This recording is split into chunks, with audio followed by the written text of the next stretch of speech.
YouTubers? This is your boy Cartoon, and I'm here today to bring another Bleach Brave Souls video. I'm going to be doing the 6-star 100% character analysis on none other than Jurichi Buntai no Dai Sanseki Madurame Ikkaku. That's right, I'm going to be doing the 6-star 100% character analysis on the 3rd seed of Squad 11, Ikkaku Madarame. So without further ado, let's get into the luckiest guy in the Sarate. Well, alright, so looking at his stat card, he has really decent stats. Alright, his stamina is 804 and it's just saying PvP to me. He's going to have some of the highest augmentations in stamina whenever you decide to level up this character and augment his stamina. Attack, 649. This is some of the highest attack I've seen in the game. It is attributed to his soul trait, which is adding 100 attack to him. So he's originally 549, but that 100 gets added because it's on him permanently. So all the multipliers, they just add up on top of that. So this character is just fantastic with that soul trait. Defense, 290. This is one of the higher defenses, and with that attack that he has up there, providing a little bit more durability is fantastic for this character. Focus, 271. Not such a standout attribute, but it is higher than the average, a lot more higher than the average than I thought it would be. So you're going to be seeing decent crits with a great attack to boot. Now SP is 513. This is his lowest stat count around here, and it's pretty much because he has such impressive stats up on the top, and I don't think you're going to want him for strong attacks, but we'll get to the bottom of that. So let's check out his soul tree.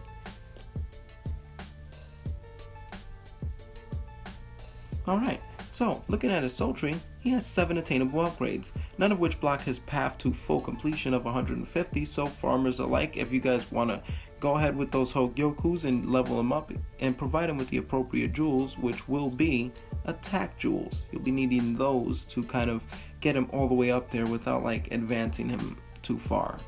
Alright, so from left to right, top to bottom, let's get over these.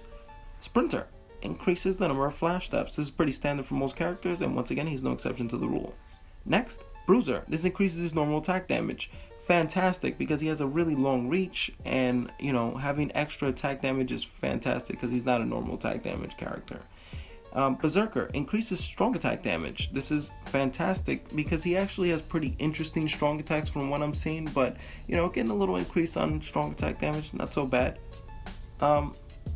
Next, Bombardment increases the number of special move hits. This is a fantastic augmentation to special. It's the best augmentation to special because it pretty much is frenzy for special. That's what it is. And I usually don't care about specials, but at least he got the high-end attainable upgrade for it. Next, Enhancer. This increases buff skill duration time. So what that does is basically he has a buff in one of his strong attacks, and it lets him, you know, increase the duration time of it. It's pretty simple. Straightforward. Next, Long Reach increases the normal attack area of effect, and this is fantastic because he already had a really long range with his normal attacks, so it's just adding more range to his attacks, making him like a mid-range character as a slasher, which is awesome. And lastly, you have that 100% attack increase, you know, you max it out there.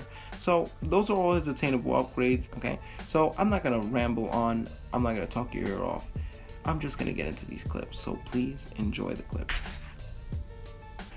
Running a sad build.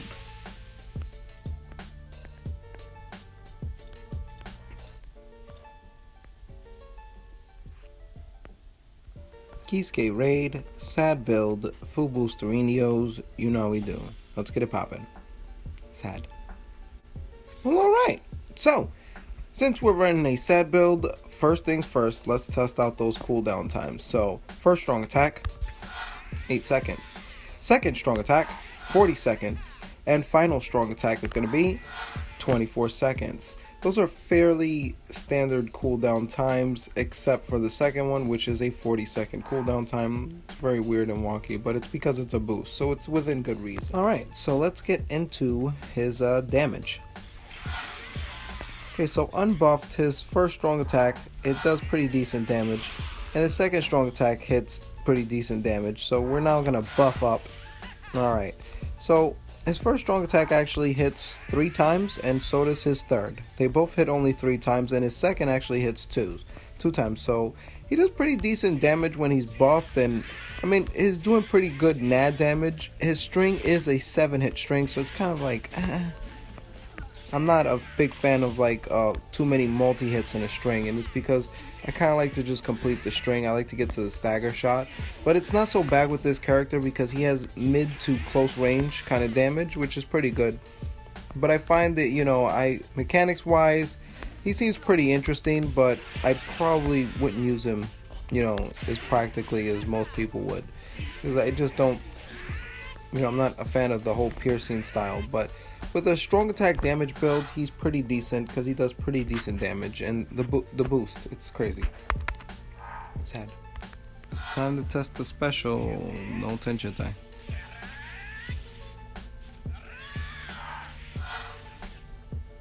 Wow, did pretty decent damage. Running a SAR build.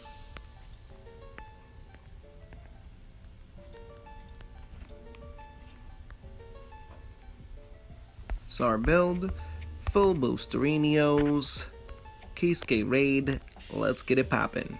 You know how we do. Alright, so since we're testing out a SAR build, let us test out those cooldown times. So first strong attack, 5 seconds. Second strong attack, 25 seconds. And final strong attack, 15 seconds. All intervals of 5, just in really weird ways. But that's all attributed to the Rangiku link. So without further ado, let's get into this. And we're gonna usually have the buff on. We're only gonna lose the buff, like, I think for 5 seconds before the cooldown's over, which is okay because, you know, we could use, you know, like the buff has just went away now, I believe, and it's already cooled down. So we'll usually always have the buff playing with this style, which is probably the safest PvE way to play and one of the best play styles there is, because you can do pretty decent normal attack damage, and he's actually doing really decent strong attack damage. So, you know, this playstyle is really comfortable for me. I kind of feel like it makes this character pop a lot because you can use his normals and strongs in conjunction with one another.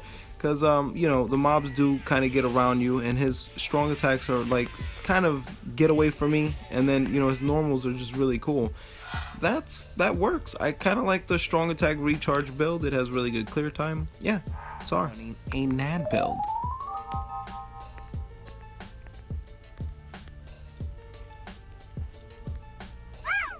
NAD build, full boosties, Kisuke raid. Let's get it poppin'. You know how we do. NAD. Alright, so first things first, since we're going to be running a NAD build, we have to test out that string. 1, 2, 3, 4. Okay, so it's a 4-hit attack string, but it has 7 hits in it. It hits 7 times, so you gotta wait for those to kind of go through before anything. And, you know, some of them are double hits, of course, so what they are essentially is a broken up attack. But as you can see, this guy is actually clearing 3k with each normal attack that he's doing. Granted, I am adding them up, so it's 2 15s, or it's, you know, yeah, and it looks like none of them actually touch underneath 15. But the best part about it is he has a strong attack that I can boost up, and now he's just doing straight 2k per hit, and he's launching them very consecutively. Like, it's just so many attacks go off at once. It's literally impossible for you to actually die. I even saw 4k in there. Wow. Of course, it's a no-brainer with this character. NAD all the way. Well, there you have it. That's my 6-star 100% character analysis on Fullbring Ikkaku. In the end, you find that this character works particularly well with a NAD build as it gets the top score, a SAR build gets the secondary score, and a SAB build gets the final score, and the breakdown for this is fairly simple.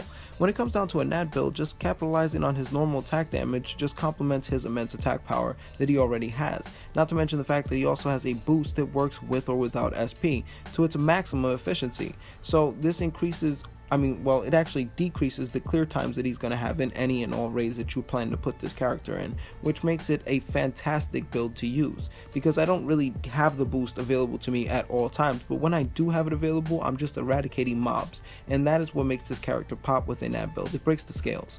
When it comes down to a SAR build, this character just has a really good connect from his normals and his strong attacks. It's almost like a hybrid build, except you don't feel like you're wasting links just trying to decrease the cooldown time of his strong attacks, because they're always connected and he always has a buff, and he only has that 5-second duration time where you're waiting for that cooldown, which I barely noticed.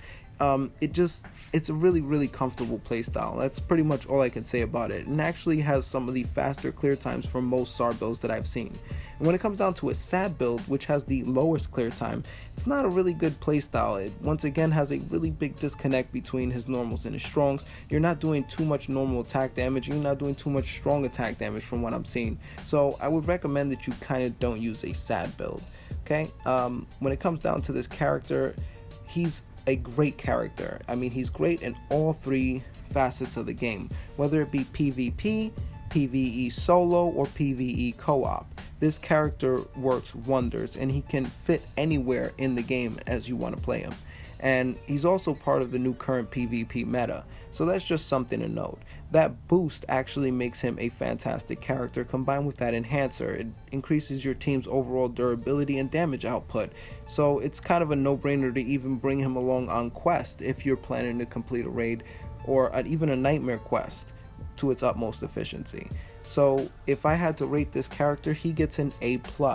If you have him in your roster, I recommend that you level him up all the way up, because he is a very useful character. Prime utility here, seriously. But that's just my analysis. You're more than welcome to make up your own opinions on this matter, because that's what this is about, guys. But either way, that's my video. Thank you so much for watching. Be sure to rate, comment, and subscribe. As always, I'll be bringing you more Bleach Brave Souls content throughout the week. I'm your boy Scartoon, and I'm signing out of here. Dude, chill. Productions!